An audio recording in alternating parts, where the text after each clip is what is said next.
"You filthy lowlife, get to the back where you belong." The words fell like a blade through the silence of the first-class cabin at Hartsfield-Jackson Atlanta International Airport, a place usually wrapped in expensive perfume and polished voices. Jordan Carter. A black man in a navy blue suit froze in the aisle at gate B27. He was on his way to seat 2B, the one printed clearly on his ticket, booked a week in advance. But in front of him stood Kelly Barnes, a blonde flight attendant with her hair pulled high red lips and a smile as thin as a razor. She stretched out her arm, blocking his way. "There must be some mistake," Jordan said evenly, his voice deep and composed, holding out his boarding pass. Kelly glanced at the paper but didn't actually read it. "Yes, I think there is a mistake because you don't belong here." A few passengers turned their heads. Some pretended not to hear. A middle-aged man in a grey suit sitting nearby, Greg Lawson, quietly lifted his phone. Kelly snatched Jordan's carry-on from his hand and threw it to the floor. "Open it! Right now!" The sound of the zipper sliced through the air, cold and dry. The bag burst open. Prescription bottles rolled across the carpet. Family photos scattered his daughter's graduation picture, her smile bright beneath her cap. Her father's hands resting proudly on her shoulders, all lying exposed at the feet of strangers.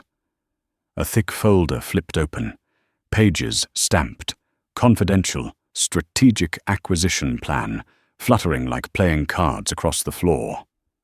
Jordan bent down to gather them, but before his fingers could touch the photo, the heel of Kelly's shoe came down hard on his hand. Pain shot straight through bone. He looked up. She looked down, her smirk sharp and triumphant, as if she'd just won a cruel game. "Don't touch anything until security gets here." In that moment, the world split in two, those who watched, and the one being humiliated. Phones began to rise. Tiny red lights flickered across the screens, live streams already running.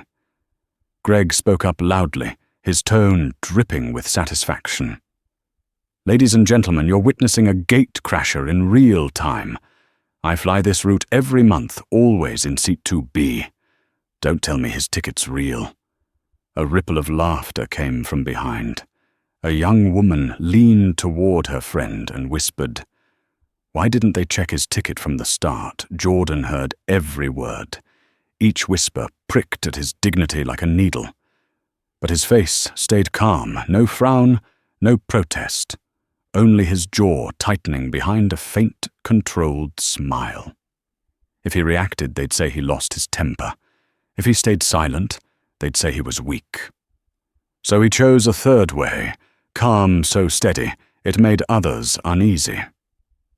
Kelly bent down and picked up a photo near her feet, holding it high for everyone to see. "Oh, how sweet. Is this your daughter, in a graduation gown?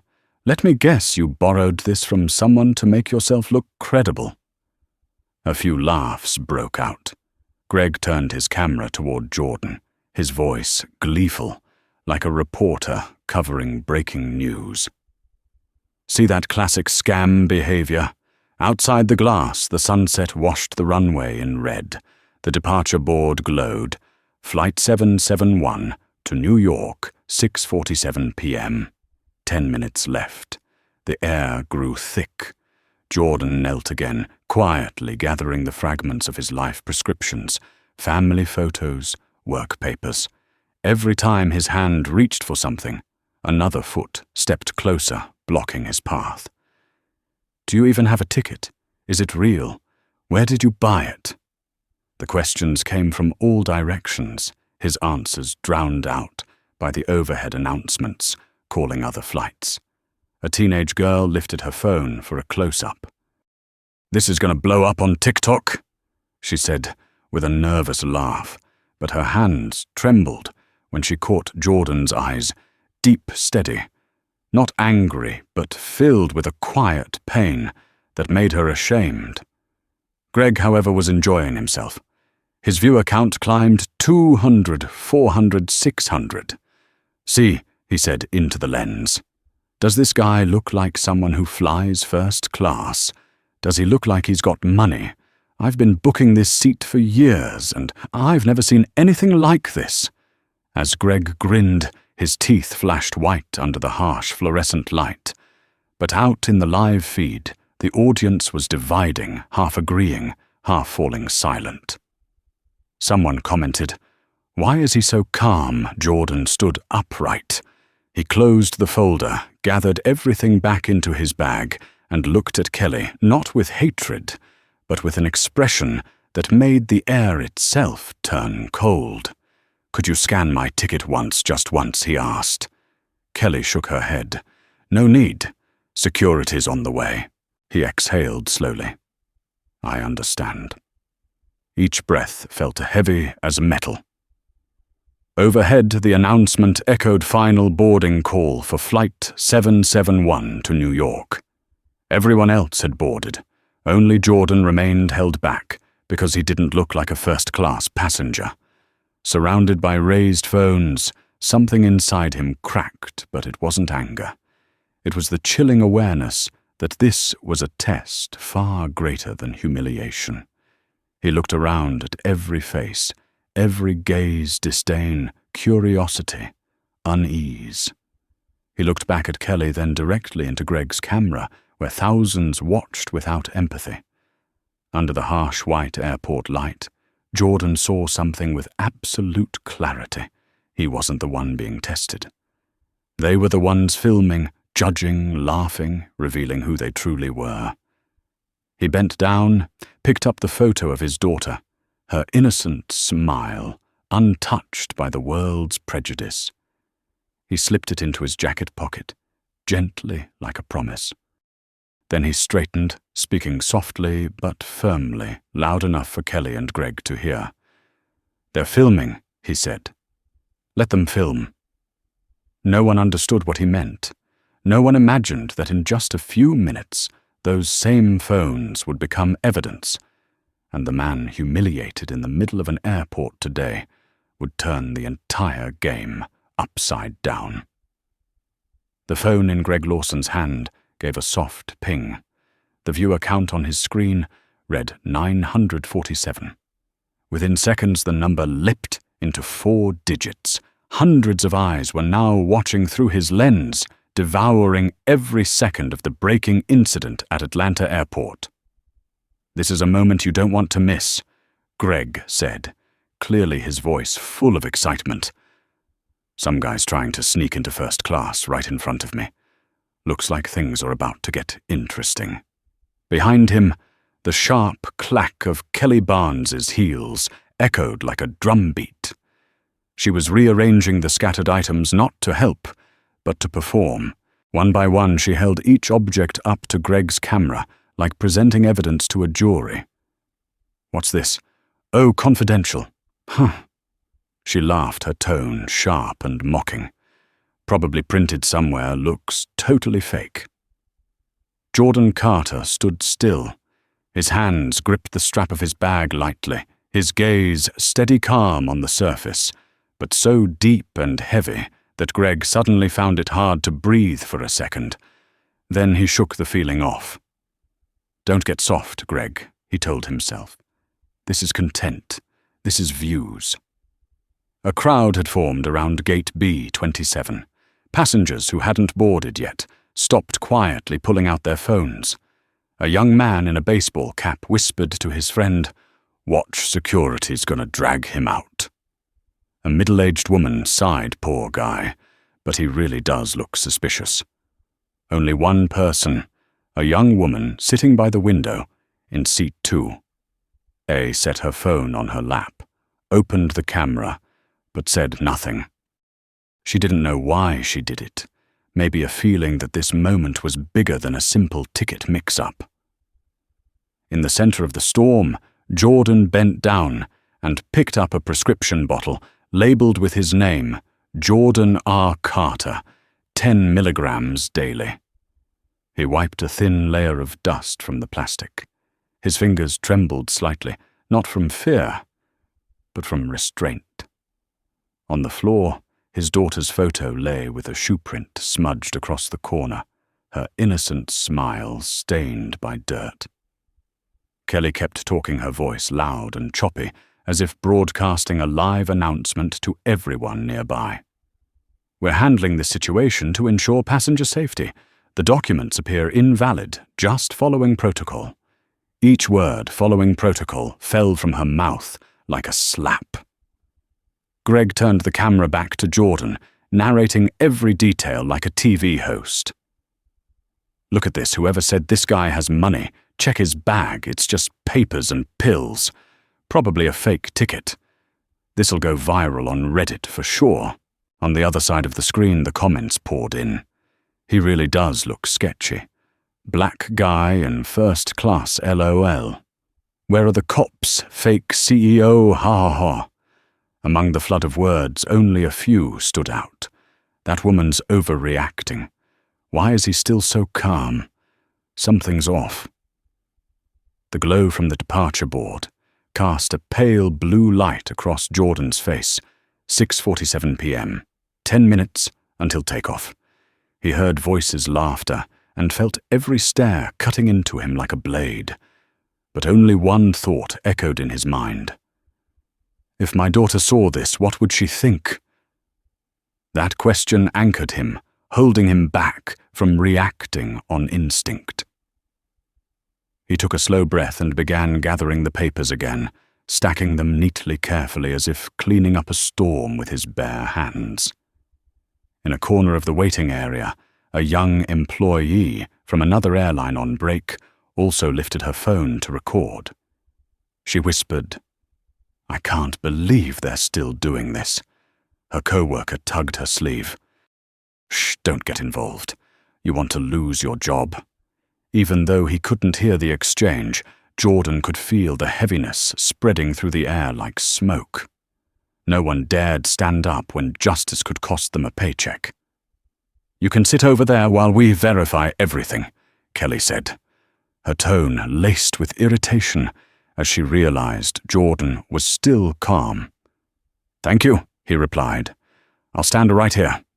His voice was low, but solid as steel. Greg, still live-streaming, flinched at the quiet defiance in it. He was about to speak, but Jordan's eyes, so calm they were frightening, made him stop mid-sentence. For a brief moment, Greg felt as though he was live-streaming the collapse of his own conscience. But the rush of attention was addictive. "Viewers are climbing," he thought. "Can't stop now." 6:49 p.m. The loudspeaker crackled. "All passengers on Flight 771, please complete boarding." But the line had stopped moving. Everyone wanted to see how it ended. A few flight attendants from the next gate leaned over to watch. Some even lifted their phones to record secretly. The digital storm was forming right there, in glances in silence, in the casual tap of a camera button. Kelly hesitated. There were too many lights, too many phones. She saw her own name reflected on her badge and felt her confidence thinning like cracked paint. Kelly Jordan said softly, but clearly, "Are you sure you want to keep going down this path?" The question wasn't a threat. It wasn't anger. But it made her shiver, because in his eyes she saw not rage, but unshakable faith that truth would rise, no matter how deep it was buried. Greg lowered his phone slightly. His heart was pounding. The viewer count passed 2,000. The comments split in half, some cheering, others starting to doubt. One pinned comment stood out. "If this man's done nothing wrong, this could be a lesson for the whole airline industry." Greg stared at it, a flicker of guilt crossing his face. But another ping announced 200 more viewers, snapping him back to the chase. He spoke louder, trying to drown out the sound of his conscience. "Stay tuned, folks, security's on the way." This is where it gets good. Jordan closed his eyes for a moment. In that brief darkness, he could hear his own heartbeat, steady, unhurried, the rhythm of a man long accustomed to facing injustice. He opened his eyes, looked around, and spoke loudly enough for the whole terminal to hear. "You can all keep recording, but make sure you capture everything, every word, every action, every look, because the truth is always more complete than the version someone wants to edit." A wave of silence swept through the crowd. Greg stopped. Kelly didn't answer. For a moment, no one laughed. Only the glow of dozens of phone screens shimmered on the polished floor, reflecting the image of a black man standing tall in the center of the storm, like a boundary line between justice and prejudice. The young woman in seat 2A gripped her phone tightly and whispered to herself, "This man, he's not ordinary." And then she pressed record. No one knew that her video, silent, uncut, without commentary, would become the clip seen around the world, the spark that would shake an entire industry to its core. 6:50 p.m. The glass window trembled softly as a cold gust of wind swept through the corridor leading out to the runway. In the familiar noise of the airport, the sharp voice of Laura Spencer, manager of Gate B27, sliced through the sound like a blade. "What is going on here, Kelly?" The 45-year-old woman was known for being strict. Dark blue blazer hair, neatly pinned up name badge gleaming under the lights. She walked over each step heavy, carrying a strong perfume mixed with quiet arrogance. "We have a passenger trying to board first class with invalid documents," Kelly said quickly, pointing at Jordan. "I already called security." "Invalid documents?" Laura frowned, then turned to Jordan. "May I see your ticket and your identification?" Jordan handed over the ticket without a word. Laura glanced at it and pressed her lips together. She did not scan the code, did not enter anything into the system. She simply held it up and nodded like she was confirming something she had already decided. "You are Mr. Carter, correct? Yes." "This ticket looks off. It does not seem to match our standard format. It looks like the system would not recognize this type of barcode." Jordan stayed calm. "If you scan it, you will see." "We have our own procedures," Laura cut in. "I need to see all of your documents, identification, ticket, proof of payment." And she hesitated, then finished in a voice hard as steel, "proof of income." The entire waiting area fell silent. "I am sorry," Jordan asked again, his voice lowered, but his eyes sharp as a blade.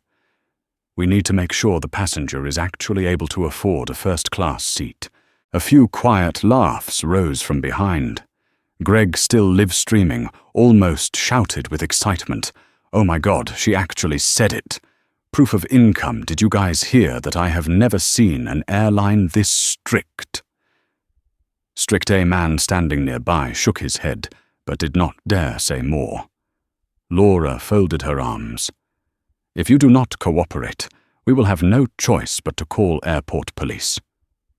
Jordan drew a deep breath, the overhead lights reflecting in his eyes like two cold shards of metal. "I have already given you all valid documents. You have not scanned the ticket, you haven't checked the system. Everything you are doing right now is judgment." The word judgment hit the air like a heavy weight. A few people looked up. Even Kelly froze for half a second, but Laura flicked her hand dismissively. "Do not take that tone with me. I am following procedure." She turned to Officer James Rodriguez, a TSA officer who had just arrived, broad shoulders solid, build a face marked by years of experience. "Officer, can you assist in verifying these documents?" Rodriguez looked at the ticket. His gaze was not contemptuous like Kelly's, not cold like Laura's, just professional, measured. "What seems to be the issue? We suspect a passenger may be using a fake ticket to access first class," Laura replied. "Has he shown any threatening behavior?" "Not yet." but his attitude is uncooperative. Rodriguez looked at Jordan, then back at Kelly. For a brief moment, he felt like someone was hiding something, but the situation had already gone too far for him to step in easily. "I will observe," he said, his hand resting lightly on his radio. Meanwhile, Greg Lawson kept talking into his live stream. "Security is here, guys. You see this? Things are escalating. This guy is done." The view count passed 10,000. The comment section turned vicious. "Drag him out already. Thought a fake ticket could fool the airline. Looks like some online scammer. Serves him right tuition fee for his delusions." A few other comments started to change tone. Why have they still not scanned his ticket? How can they ask for proof of income? Is that even legal? In that moment, Jordan sensed something strange, as if the silence of the majority was beginning to crack. Laura kept giving orders. "Mr. Carter, please, step over there for further screening. What exactly are you planning to do? We will compare your documents with our fraud detection system. If everything is correct, you will be allowed to board." Jordan did not move. "Did you not hear me?" He looked at her, a faint smile crossing his face. "I hear you very clearly. The question is, have you listened to yourself?" The air thickened. Footsteps from other passengers had thinned out, leaving only a few who stayed behind, still recording. Time seemed to slow until every breath could be heard. Rodriguez observed quietly. His eyes, which had seen plenty of disruptive incidents, now saw something different. A man being pushed into a corner without losing his composure even once. He leaned toward Laura and asked under his breath, "Have you tried scanning the code?" "No, but I know a fake ticket when I see one. You know it by sight, by experience." Rodriguez exhaled and said nothing more. He had learned that sometimes experience was just an excuse used to justify prejudice. 6:52 p.m., 5 minutes until departure. The airport speakers chimed another reminder. Kelly pressed her lips together. She felt every stare on her. Her hands had started to tremble, but the small power she held, that employee badge, would not let her back down. "We need to call the police," Laura said. Rodriguez nodded and lifted his radio. "This is Unit 47, responding to a passenger with questionable documents at gate B27. Situation is complicated, but the subject is cooperative." The word subject made Jordan raise an eyebrow. Subject, a word for criminals, not customers. He looked around. Dozens of phones were still held up. Every camera was an eye, but no one was really seeing.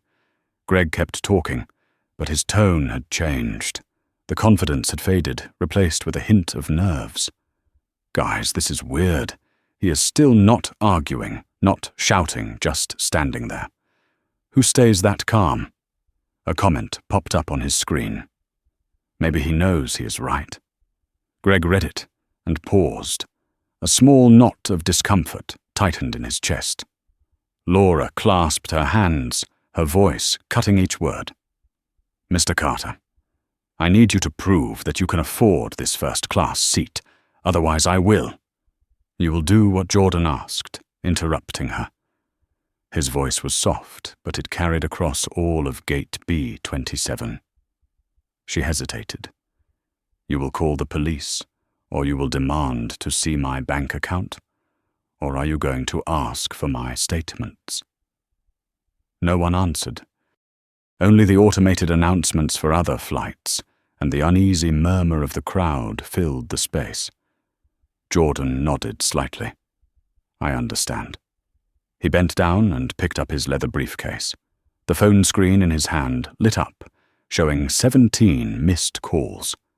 He glanced at the callers.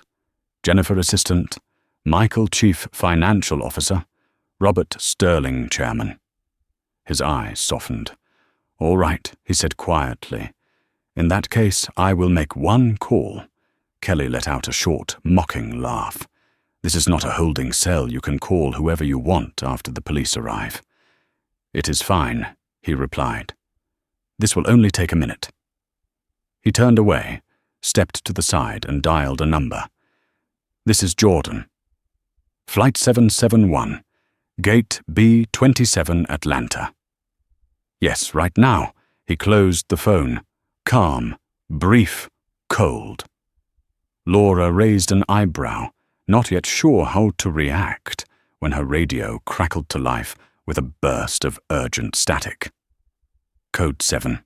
Passenger at Gate B27 requires immediate verification. Repeat Code 7. Her whole body went rigid. Rodriguez looked up. Kelly's mouth fell open. Greg, still live-streaming, whispered, "Guys, does anyone know what Code 7 means?" No one knew. But everyone could feel it. The game had just changed direction. Atlanta Airport, 6:55 p.m. The air seemed to turn to stone after the radio message came through. Code 7 passenger. Requires urgent verification at Gate B27. The speaker crackled, then went dead. The entire waiting area fell silent. Laura Spencer stood frozen in place, her ear pressed close to the radio, her voice trembling. Repeat Code 7.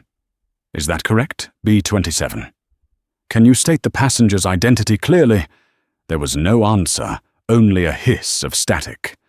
Then another voice came through, deeper, clear, decisive, coming from the airline's operations center. Confirm Code 7. Passenger requires special protection. Execute priority protocol immediately. The sentence hit Laura straight in the chest. Special protection. She turned to Kelly, who was standing there with her mouth open, lips shaking. Greg Lawson, still live streaming, whispered to his viewers, "Did you hear that? Code 7. He must be some secret agent or something. This cannot be real." While the crowd buzzed with speculation, Jordan Carter remained standing in the middle of Gate B27, his back straight, his eyes as still as water. He did not speak, did not look at anyone. He simply waited. His entire presence radiated something strange, hidden power authority that did not need to be displayed, only to exist. Laura received a second message in her earpiece. The voice of a senior operations controller came fast and urgent. "Verify immediately." "That passenger is, are you hearing this clearly, on the special executive list? Do not cause disruption. Do not lay a hand on him. All personnel at Gate B27 suspend action until direct instructions from the executive board." She felt her heart drop out of her chest. "No way," she whispered. Rodriguez, the TSA officer, frowned. "What is going on here?" Laura did not answer. She only stammered, her eyes still locked on the radio. "Are you sure the passenger's name is Carter, Jordan Carter?" The voice on the other end replied, each word falling like a hammer. "Correct, Jordan Raymond." Carter, Chief Executive Officer of Vanguard Air Group. In that moment, everything collapsed. Kelly let the ticket slip from her fingers. It hit the floor with a dry little tap, like the full stop on a nightmare. Greg, still live-streaming, suddenly fell silent. On his screen, the only thing visible was his heavy breathing and the soft pings as the viewer count spiked 3,000, 4,000, 205,000, 600 people watching live. The comments exploded. "That really is the Chief Executive Officer. I just searched him. Vanguard Air Group is the parent company of Aurora Air. Oh my God, they just humiliated their own boss." Laura staggered. She grabbed the edge of the counter, her face drained of color. "No, this cannot be happening," she muttered. "It cannot be real."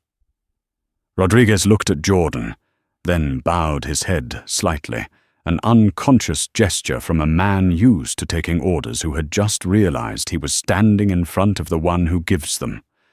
Kelly's hands were trembling, fingers laced so tight her nails dug into her skin without her noticing. Jordan looked around at the faces that had been so quick to judge now, pale like wax figures. He spoke, his voice steady and slow. Carrying through the silence, I told you all you had to do was scan the ticket. No one answered. He bent down and opened the black leather briefcase that Kelly had knocked to the floor just minutes earlier. Inside, the documents had been neatly rearranged, the Vanguard Air Group logo embossed into thick paper, the word "confidential" printed cleanly in the top corner. He took out an ivory business card and held it up at eye level, right where dozens of cameras were pointing. The light caught his face, and the card at once making the letters shimmer: Jordan R. Carter, Chief Executive Officer, Vanguard Air Group. A tremor ran through the entire waiting area. One passenger blurted out, "Oh my God!" Another gasped. "He is the owner of this airline," Greg whispered into his phone. "Everyone, we are literally live streaming Aurora staff humiliating the Chief Executive Officer of the group that is buying them. This is history." Laura tried to compose herself and stepped closer to Jordan, her voice shaking. "Mr. Carter, perhaps we could handle this privately." Jordan turned to her, his gaze cold yet controlled. "No. This started in public, so it will also end in public." Every word fell like a judge's gavel in a courtroom. No one dared breathe too loudly. He pulled out another file and opened it. On the top page, the title was printed in bold: "Proposed Acquisition, Aurora Air Valuation, $2.3 billion. Then his phone lit up. On the screen, the caller ID read, "Robert Sterling, Chairman, Vanguard Air." Jordan did not answer. He simply held the phone up for everyone to see. "That is my chairman," he said, quietly. "He is calling to ask why the Aurora Air deal has been put on hold." Kelly began to cry. She covered her mouth, her voice breaking. I did not know. I thought you thought I could not afford a first-class ticket," Jordan asked, his voice still eerily calm. Laura opened her mouth, but her throat locked up. Rodriguez bowed his head slightly and said softly, "Mr. Carter, allow me to apologize on behalf of the entire security team here." Jordan shook his head. "There is no need. I just want to see what they do now that they know the truth." Greg Lawson stood there as if someone had taped his mouth shut. He lowered his phone and stared at the screen where the comments were erupting. "You are filming history, Greg. People are about to lose their jobs. Save that video, do not delete it. I feel ashamed for the airline." Greg swallowed hard. He understood that every second he had streamed, every mocking word he had thrown out, had become evidence. Laura turned to the staff, her voice cracking. "Turn that live stream off, please." But it was too late. Social media had already exploded. The hashtag Aurora scandal was starting to spread across Twitter. News sites were grabbing the video. Jordan looked up at the departure board above him, where the words "Flight 771 delayed" had just appeared. He gave a small smile. It seems everyone just learned the cost of a 1-minute delay. He closed the briefcase and spoke again. His tone calm but razor-sharp. "I am not angry. I am just curious how you plan to explain to Aurora's executive team the way you treat customers who do not look like first class." Laura swallowed hard. "Mr. Carter, we truly are sorry." "Do not apologize," he cut in. "I do not need an apology. I need your system to explain itself." A tear slipped from Kelly's eye and hit the floor. Greg still stood there, his phone shaking in his hand, breathing hard. Rodriguez looked at Jordan with genuine respect in his eyes. The air in the waiting area was thick, but there was a strange light cutting through it now, the light of truth finally exposed. Jordan took one step forward, his voice low and resonant. "Miss Spencer, call your superiors. I think they will want to talk before this hits the press." Laura nodded her hand, trembling as she lifted the radio. On the other end, the coordinator's voice replied in a rush. "Confirmed request. Direct connection to the Chief Executive Officer of Aurora Air urgent. Repeat. Code 7 highest priority." Greg looked up at Jordan, his eyes filled with a mix of fear and awe. He did not know whether he was filming a scandal or a lesson in power and dignity. And among the hundreds of phones, still recording only one person's hands, didn't shake Jordan Carter's. He looked straight into the nearest lens and spoke in a deep, slow voice, every word crystal clear. "This is not just about a ticket. This is about how people treat you when they think you do not matter." Then he smiled faintly, calm and composed. In that moment, it felt like the whole world held its breath, because everyone understood the real storm was only just beginning. Gate B27 was now completely silent. No announcements, no footsteps, only the sound of heartbeats from those who had just lost their own sense of authority. On the large screen at the end of the terminal, the flight board flickered to delayed technical review. But everyone knew that technical today was not a mechanical failure, it was a human one. Laura Spencer's hands trembled as she held her radio, struggling to keep her voice steady. "I need a direct connection to the Central Executive Office priority level urgent. There has been a serious misunderstanding." From the other end, a male executive's voice came through quick and firm, giving her no room to hide. "We are aware. He is Jordan Carter, Chief Executive Officer of Vanguard Air Group, the corporation finalizing a $2.3 billion acquisition of Aurora Air. And you, Ms. Spencer, have just halted the entire process." The word struck like a sentence handed down in court. Laura's face went pale, her eyes wide, her body frozen.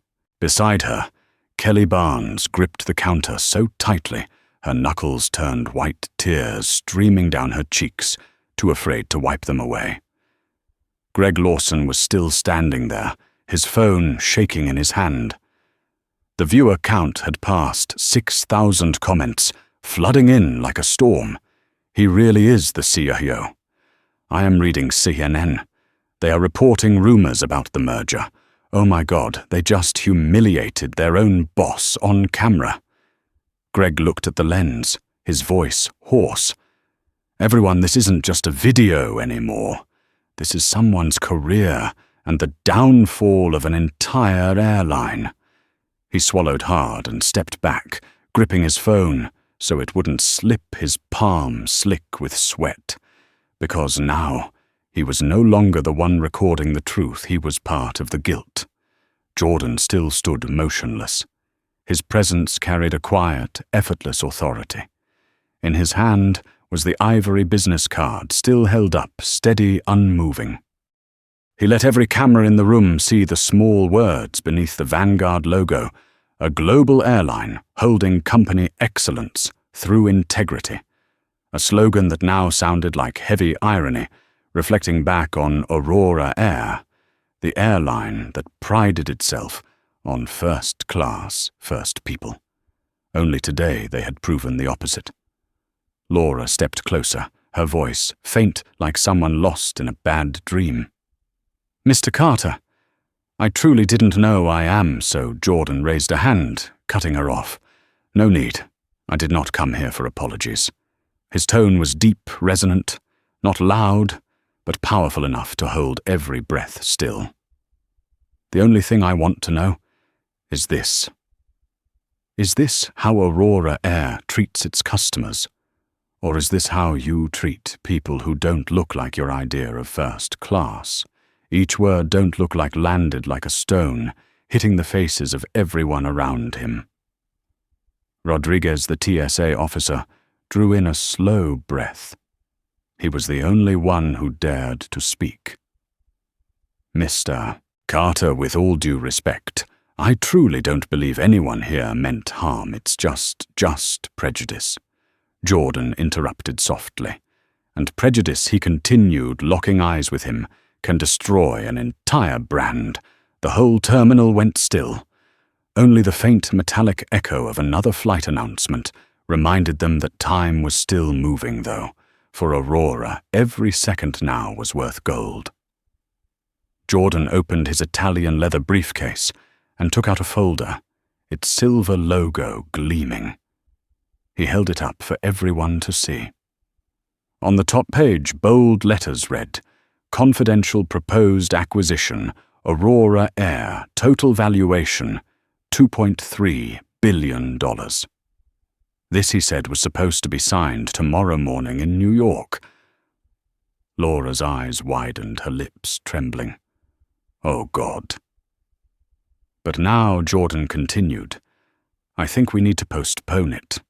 I need to understand more about the culture I am buying into. The murmur of the crowd returned, rising like a tide after still waters. Greg lowered his phone, his head bowed. He wanted to end the live stream, but it was too late. Viewers climbed past 9,000 the hashtag Aurora scandal, spreading across social media. Jordan turned toward him. Mr. Lawson? Greg jumped.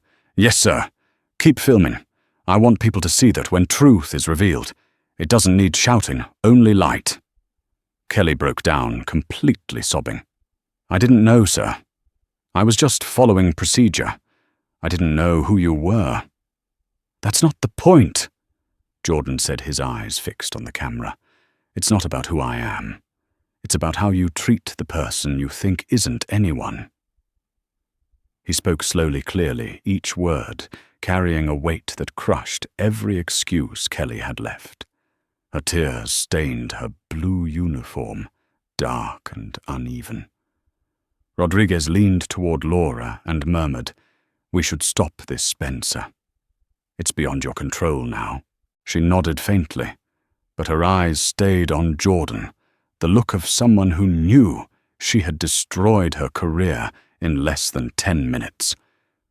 Jordan took one step forward, his voice low but firm. I don't want anyone arrested. I don't want anyone fired. I just want this system to understand what just happened. He turned back toward Greg's camera. This is not about an airplane ticket. This is a moral test for an entire organization. Laura's phone rang again. She answered, then turned to Jordan, her voice shaking. Mr. Carter, the Chief Executive Officer of Aurora, Mr. Park, is on his way here. He wants to meet you directly at gate B27. Jordan nodded, once his gaze calm. Good. The sooner the better. Then he glanced at his watch. 6:58 p.m., 1 minute past departure. Flight 771 was officially delayed, and Aurora Air had officially entered the biggest crisis in its history. Greg kept recording. The screen showed nearly 10,000 live viewers. The comments shifted from mockery to disbelief, then to stunned silence. He's still calm. I've never seen anyone face prejudice with that kind of grace. This is real leadership. And one person wrote, This isn't about race anymore, it's about dignity. Jordan looked around the terminal at the bowed heads, the trembling phones, the faces that had laughed only minutes ago, and now couldn't meet his eyes. He didn't need to shout. He simply spoke his voice, carrying through the air like it came from the airport's speakers. You've just shown me something money can't buy, the way people reveal who they truly are when they think they have power.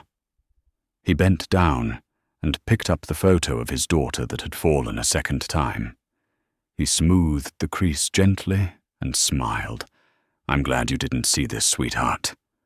Then he lifted his head, his voice steady and deep. "Now call Mr. Park, because I want to talk not about apologies, but about the truth." The white lights reflected off the floor like glass, showing the image of a man standing in the center of the storm, the man who had turned humiliation into an industry-wide reckoning. And in that silence, someone whispered, "He's not just a CEO, he's a lesson." 7 o'clock in the evening. The board still flashed the words, "Flight 771 delayed." But at Gate B, 27, things had already gone far beyond a late departure. This was now a public courtroom where arrogance had just been stripped bare under the light of social media. No one dared to laugh anymore. No one dared to speak. Only Jordan Carter, the man who had just been treated like an imposter, stood at the center of the storm with a calm that felt almost unreal. He turned facing Laura Kelly and the dozens of cameras still live-streaming. "All right," he said, his voice low and steady. "Now we talk about the numbers." The sentence made everyone look up. He set his leather briefcase on the counter, opened it, took out several pages bearing the Vanguard Air Group logo, and began to speak.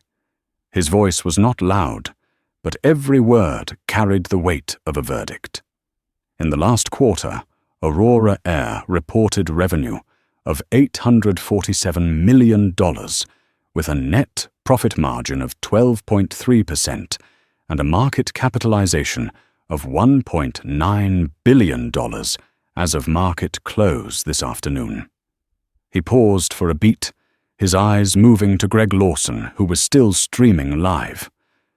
"The deal I was about to sign was to acquire this company at a valuation of $2.3 billion. Cash, plus equity. No debt." The entire terminal fell silent. People glanced at each other as if they had just heard a number too large to process. Then Jordan tilted his head slightly, his voice dropping, but turning even sharper. "And in just 15 minutes, Aurora Air has put that deal at risk not because of a technical failure, but because of an ethical one." Laura tried to speak. "Mr. Carter, I understand, but please, do not." He raised his hand. "I am not finished." His voice remained even, but each word felt like a nail driven into a wall. Title 14, Code of Federal Regulations, Part 382 from the Department of Transportation, clearly states that every passenger, regardless of race, gender, or economic status, has the right to equal service.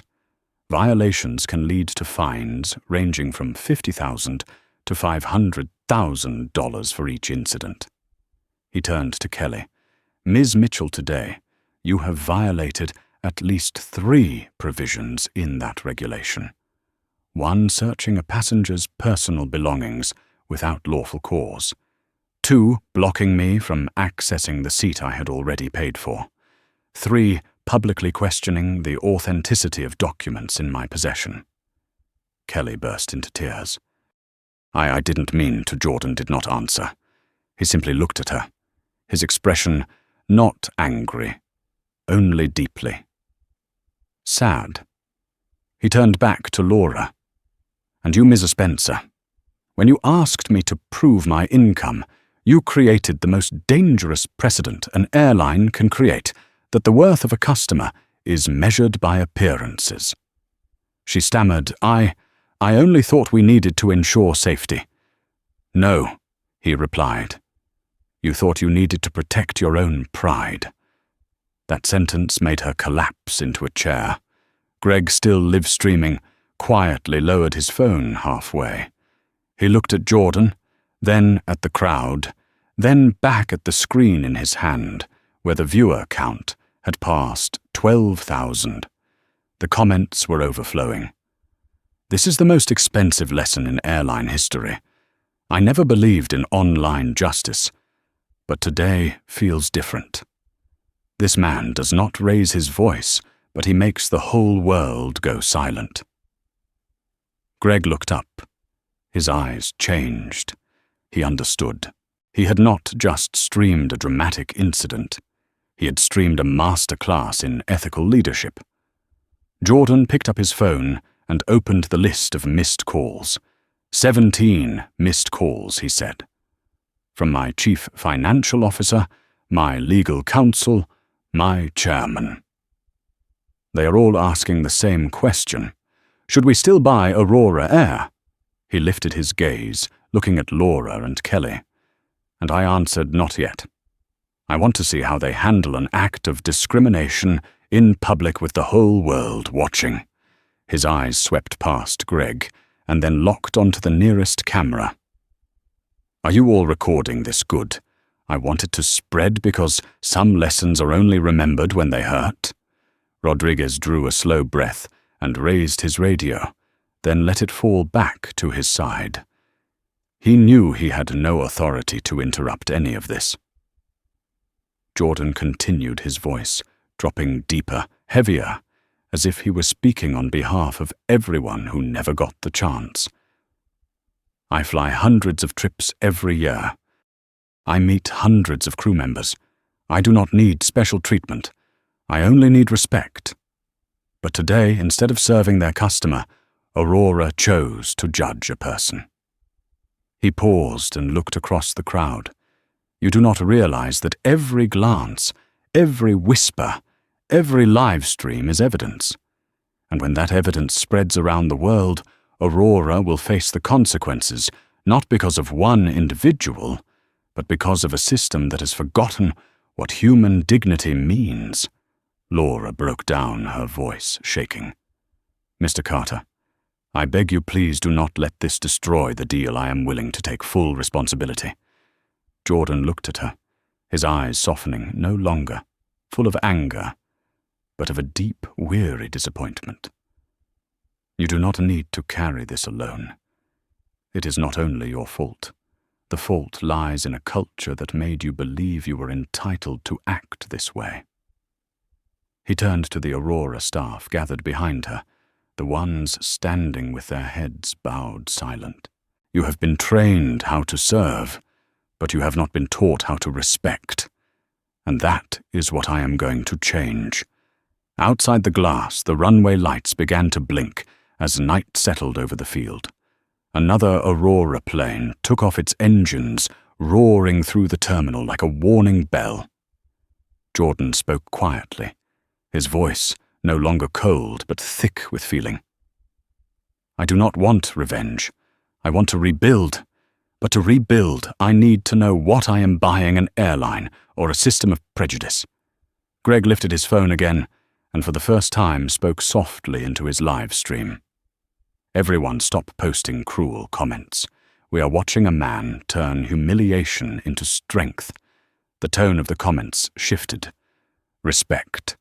Leadership in silence. This is how you fight injustice.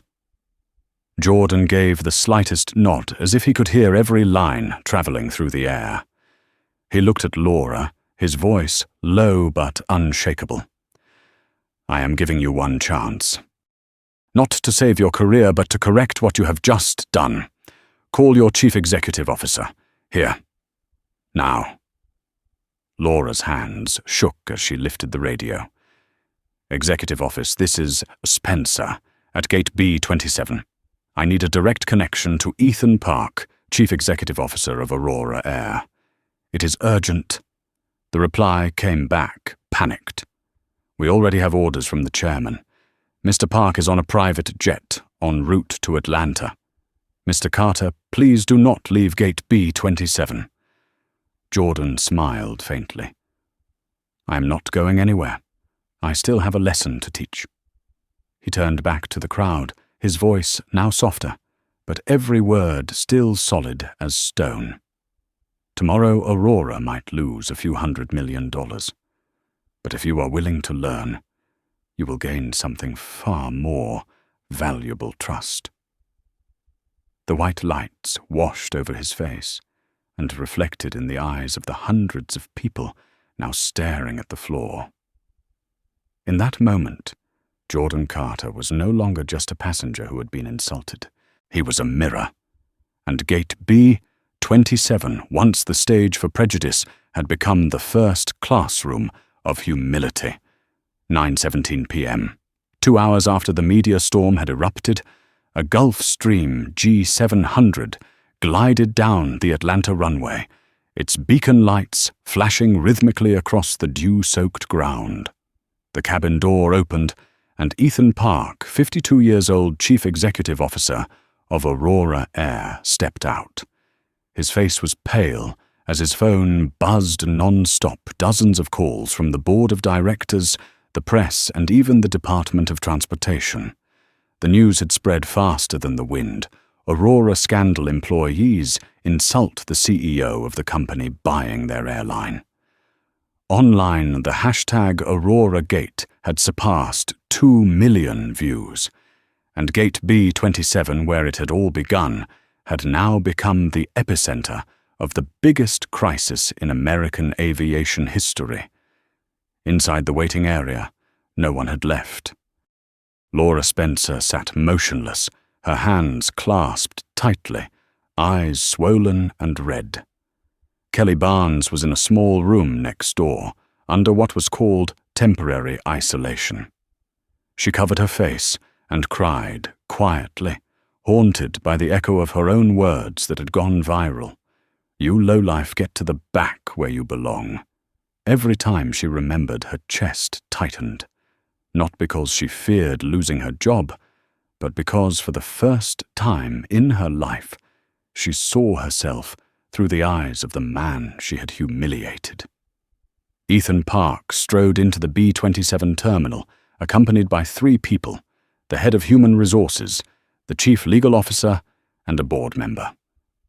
The group stopped as soon as they saw Jordan Carter, sitting calmly near the glass window, hands folded, his briefcase closed beside him. He looked up. The eyes of the 2 CEOs met, one filled with crisis, the other with absolute control.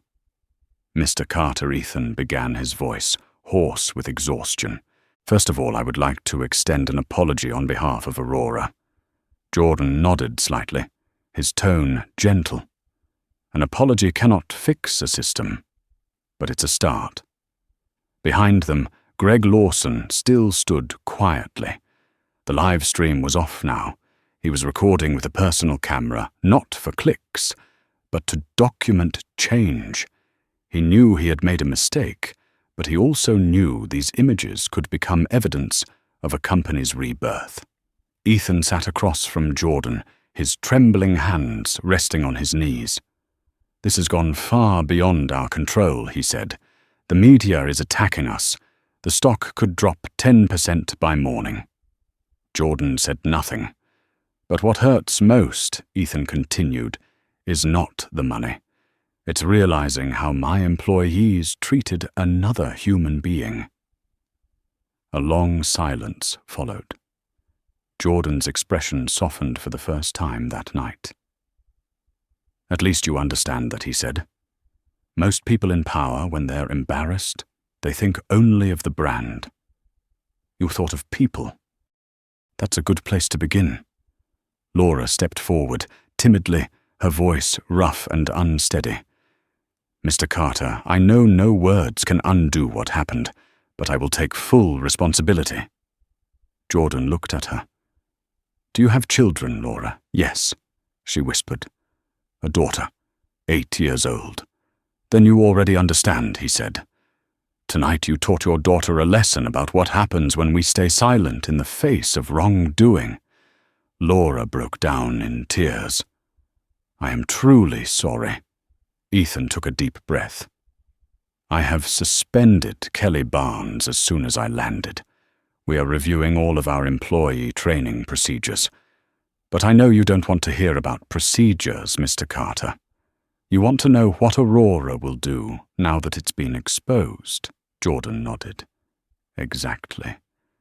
He stood walking toward the glass wall that overlooked the runway, where Aurora planes waited in line for takeoff. "Do you know why I chose Aurora. Mr. Park? Ethan shook his head. Because I believed Aurora was the one airline that still valued humanity. But tonight, this same company showed me that even dignity can be labeled as a procedural error. His voice was calm, but each word landed heavily enough to make Ethan lower his head. But Jordan continued, a faint smile crossing his face. I did not come here to destroy. I came to see if you have the courage to rebuild. Ethan looked up. What do you want? Jordan met his gaze. I still want the acquisition to go through, but with one condition. Aurora must completely overhaul its ethics policy. The group behind Ethan froze. The head of human resources blurted out, that would paralyze us for at least 6 months. No, Jordan replied. It will bring you back to life. He reached into his briefcase and pulled out a thin folder, its title printed in bold, Dignity First Protocol Vanguard Implementation Framework. This, Jordan said, is the human dignity-based service model we've developed over the past 4 years. If Aurora wants to survive, you will adopt it, not just in flight, but across your entire operational chain. Ethan took the file and flipped through it quickly. Each page contained a new training program, a behavioral audit, a performance and reward system, all centered around dignity metrics, the measurement of respect. Jordan continued. Every 3 months, Aurora will undergo third-party discrimination audits. 25% of frontline employee bonuses will be tied to their bias-free service scores. Every discrimination report will go straight to the CEO, no intermediaries. Ethan looked up, eyes wide. You want to turn Aurora into a flagship model? Jordan smiled. I don't want a model. I want a new standard. A heavy silence spread through the room. Laura, though still shaken, could feel something shifting, a current of change, stern but hopeful. Greg looked through his lens and whispered to himself, from humiliation to rebirth. Jordan turned toward the gathered employees, the ones who had once stood as spectators, and now bowed their heads in shame. You may be afraid of losing your jobs, he said, but fear something greater, losing your humanity. He paused, looking at Laura and Kelly, now standing side by side, trembling. Tomorrow the media will call this a scandal, but I want it to be remembered as a turning point. Ethan stood up and extended his hand.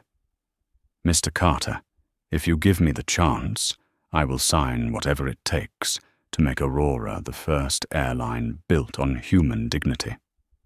Jordan shook his hand, his eyes no longer cold, but bright, strong, and touched with warmth. That's why I'm still here, he said. I don't believe in apologies. I believe in action.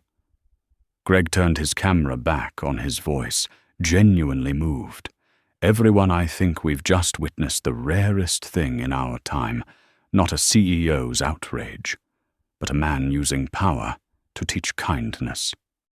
The livestream returned, but this time there were no insults, no judgment, only lines of quiet respect scrolling across the screen. This is leadership. He turned pain into power, respect to Mr. Carter. Jordan turned to Laura one last time, his voice soft, almost like forgiveness. Don't let tonight be just a mistake.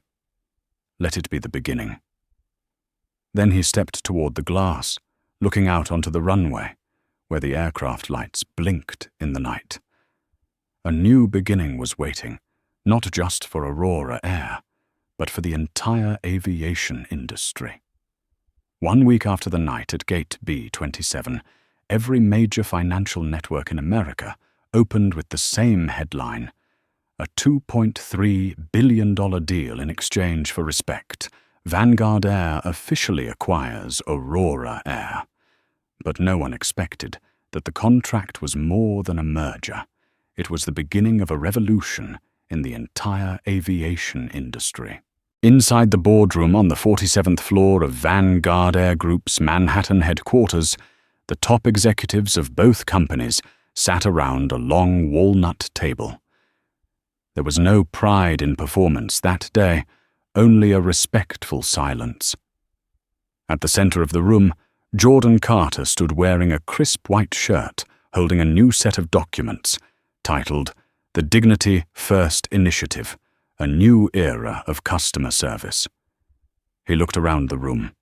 The same gaze that once intimidated others now made them want to listen. That night he began his voice, deep and deliberate. Aurora Air didn't just lose a passenger. They almost lost their soul. And I don't intend to let that happen again, not just to Aurora, but to any airline within this group. He placed his hand on the first page of the proposal. Each bold word reflected the philosophy he had pursued for years: respect before revenue, dignity before efficiency. "We are going to change the way the world flies," he said firmly. "Not by ticket prices, but by human values." Chief Legal Officer Patricia Hayes presented the new terms. Under the agreement, Aurora would be restructured around 3 pillars: training, oversight, and accountability. First, training. Every employee, from flight attendants, ticketing agents, and technicians to branch directors, would complete a course called Bias Recognition and Dignity, in service designed by Vanguard in partnership with the National Human Rights Organization. It wasn't a box to check off. It required an actual test. Anyone scoring below 80% would have to retake the course. Second, oversight. The company would apply an artificial intelligence-driven emotional language analysis system to monitor interactions between staff and passengers, identifying tone or words that carried discriminatory intent. This AI dignity scan system would automatically alert human resources and the newly established Service Ethics Board, a department reporting directly to the CEO. Third, accountability. 25% of all frontline employees' bonuses would be directly tied to their respect score, measured by post-flight passenger surveys. Any confirmed case of discriminatory behavior would result in immediate suspension, followed by a retraining session within 48 hours. Alongside the employee programs, Jordan introduced a new tool, the Dignity Report app, a mobile platform that allowed passengers to report discriminatory behavior with a single tap. All reports would go directly to the CEO's office, bypassing all middle management. "No one has the right to bury a customer's voice," he said. The room remained silent. No one dared object, even though this new policy meant Aurora's entire management structure would have to be rewritten from the ground up. After the presentation, Ethan Park, CEO of Aurora, stood and spoke, his voice thick with emotion. "I used to think I understood leadership, but when I saw Mr. Carter standing at gate B27 that night, I realized leadership isn't about power, it's about responsibility. Aurora will do everything it takes to make this program real." Jordan nodded, his expression carrying rare empathy. "Thank you, Ethan. I don't need obedience. I need awakening." 30 days later, Aurora launched its global campaign, Dignity First, Fly with Respect. The advertisement had no models, no luxury shots, just a simple video showing a black man standing at the aircraft door while a calm voice oversaid, "Respect is not a privilege. It is a basic right, even at 30,000 feet. The campaign spread at record speed. Within 72 hours, the video had over 20 million views. CNN, Forbes, and Business Insider called it the most authentic ad of the decade. Inside Aurora, a cultural earthquake began. The new training program rolled out across 43 global branches. A $50 million customer rights fund was created to compensate passengers and retrain employees who violated ethical standards. The new Dignity Metrics dashboard went live on the company's website, publicly displaying data about discrimination reports and how they were resolved. Jordan signed the press statement, declaring, "It wasn't the scandal that changed Aurora. It was their choice after the scandal that proved they deserve to exist." Greg Lawson, the man who had once live-streamed the incident, was now the head of ethical communications for Aurora. At a press conference, he spoke slowly, I once recorded, to expose someone's shame. "Now I record to remind people that no one should be shamed for being different." Laura Spencer, the former gate manager of B-27, returned to work after 2 months of suspension.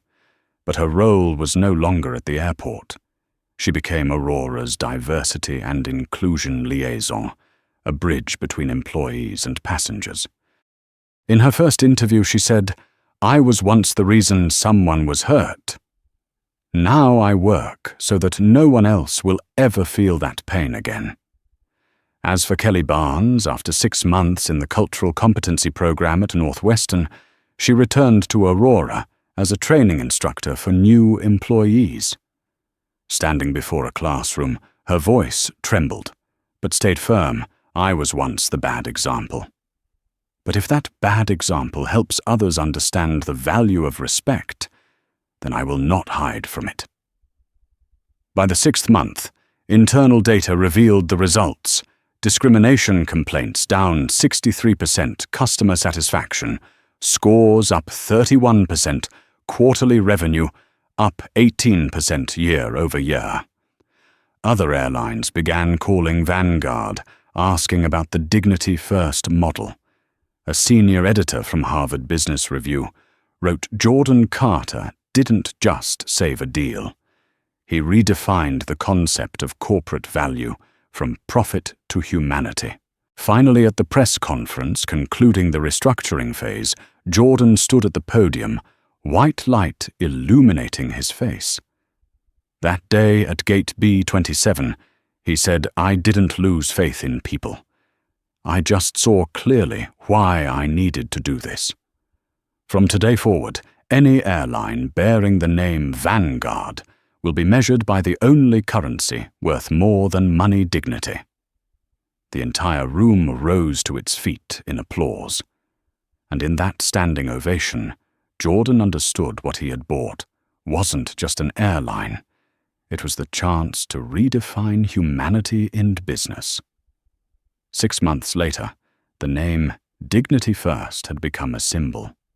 In the newspapers, people no longer called it the Aurora scandal, but the Carter turnaround, the most remarkable moral revival in aviation history. At the new headquarters in Chicago, Jordan Carter walked into the conference hall, where the Aurora and Vanguard logos now stood side by side beneath a single line of text, the Carter Standards. Because respect is non-negotiable. This set of standards, designed by Jordan and a team of human rights experts, was considered the new constitution of the service industry. Every airline under the Vanguard Alliance was required to sign the Global Respect Commitment. Every 3 months, each carrier would undergo an independent ethics audit. All discrimination complaint data would be published openly on their main website for customers to monitor. The impact spread far beyond aviation. Restaurants, hotels, and retail chains began adopting the Carter Standards. Business schools integrated it into their curriculum under a new course titled Leadership Through Dignity. A year later, the Federal Aviation Administration passed a new law inspired by Jordan's model, requiring every airline in the United States to implement a mandatory discrimination reporting system. On the day the Dignity and Travel Scholarship Fund was inaugurated, Jordan stood before hundreds of students, the first recipients of the scholarship that bore his name. He looked at them and spoke slowly. One wrong act can hurt one person. But if we have the courage to turn that pain into a lesson, it can protect millions of others.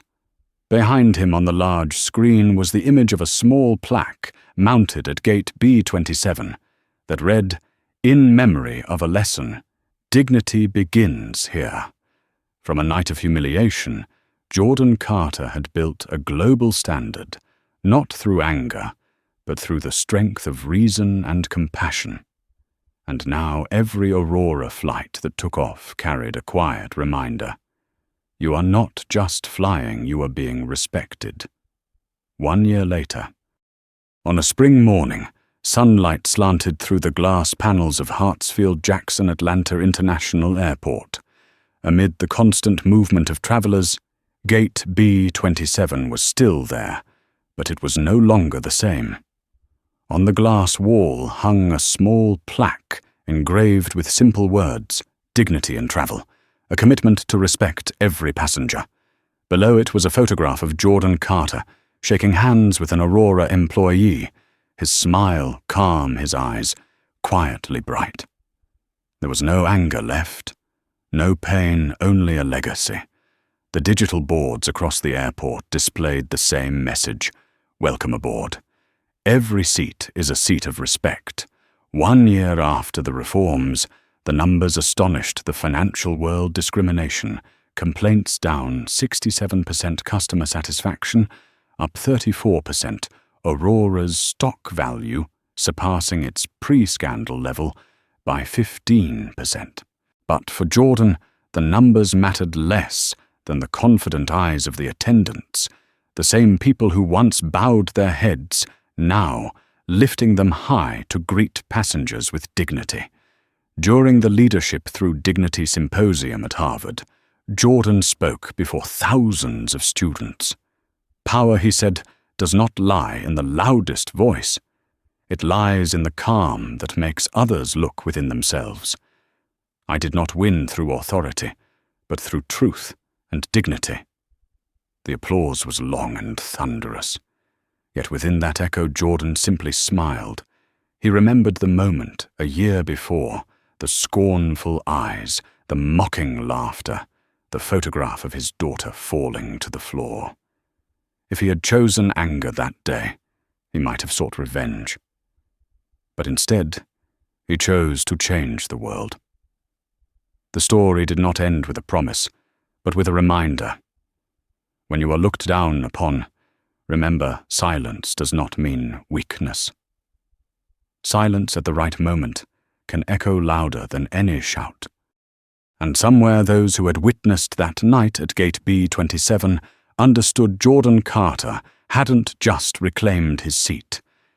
He had changed where the world chooses to sit.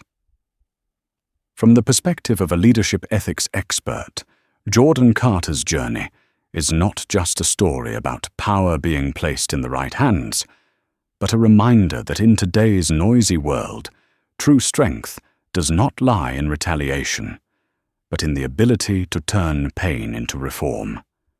He proved that sometimes a single moment of calm in the midst of anger can transform an entire industry, and that dignity, when preserved, can become the most enduring asset of both a person and a company. If this story makes you believe that respect is the foundation of all progress, please like to help spread that message. Subscribe to join us on the journey of sharing stories where justice is carried out through kindness. And don't forget to comment the phrase that reflects your belief. Keep your dignity.